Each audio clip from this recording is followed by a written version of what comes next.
Hey guys, welcome back. So today we will take a look at how to do conditional formatting in Microsoft Project. Before we jump on to the Microsoft Project, let's see what is conditional formatting. Typically we do that in Excel. So if you look at here, I have 4 tasks defined in Excel, and if I want to know which tasks are greater than or less than whatever the criteria is, whatever your condition is, I wanted to see that visually. If I have to see any tasks that are greater than 20%, then how do I do it in Excel? So I just simply click on the column that I wanted to look for and click on conditional formatting and click highlight cell rules. I can use greater than, less than, between, equal to, anything, right? So in this case, I want anything greater than 20%. So I click on greater than and type in 20%, and I can do a formatting and I can do custom format and select whatever formatting that I wanted to do. So I'll pick a light green shade to show any tasks that are about 20%. So I click OK. So voila, we have highlighted here the tasks that are greater than 20%. Because we selected the entire column, and if I have a 5th task and if that is at, let's say, 60%, then automatically it applies the conditional formatting and you can see it. So no matter where you are in the row, it is automatically applied. So if I have a task 6 that is only 18%, it won't be highlighted because it's less than 20%. So that's the concept of conditional formatting if you're not aware of, but most likely you're using that in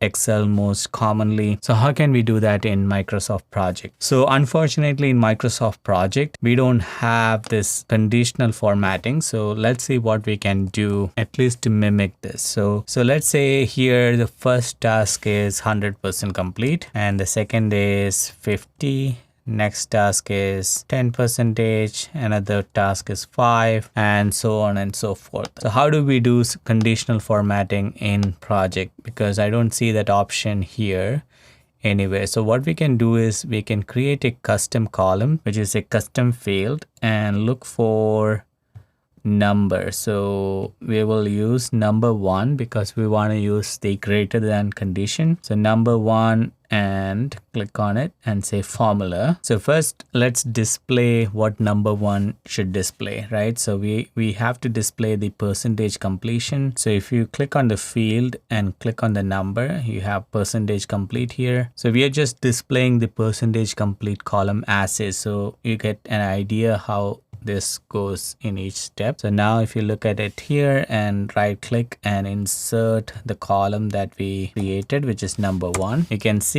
whatever percentages is in this percentage complete column, it is coming under the number 1 column, right? Now we want to do a comparison. So for that, you have to again right click and click on custom field, go to the formula. Now we can do an if condition. So the function has in the general something called if, right? And now the expression is this one, if the percentage complete. So I'm gonna cut that and put it here and say if percentage complete is greater than 20, we want to display it as 1 for true and 0 for false. Because it's a number field, we will use 1 and 0 and click OK and click OK. So now look at here, anything that is greater than 20%, which is in this case this and this, is showing as 1. So if this was 21%, then this should turn into 1. So let's see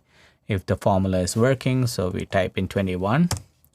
Voila. So now we have number 1 showing as 1 and 0, whether it's true or false based on our condition. This is hard to look through, right? So we want to convert into some visual indicator. So what we'll do is go to custom fields again on the graphical indicators, right? Click on it and say if the number is 1, which means it's true. So we will say equal to 1. We want to highlight that with a green color, right? And click OK and voila. So now you have a conditional formatting similar to what we have in Excel, but instead of applying that green directly on the percentage column, you have a different column where you can quickly identify whether your condition is met or not. So I know there is no direct and easy way to apply the conditional formatting, but I wanted to give you this way that you have a workaround to do the same thing similar to Excel, because ideally conditional formatting is something to help visually see that whether that condition is met or not. And with this formula here, looking at percentage completion, the same criteria that we used in Excel, we can get that similar. So you would think that why my 31% is not showing as green, right? The reason for that is if it's a summary task, you have to right click, apply the formula, whatever formula that we have here,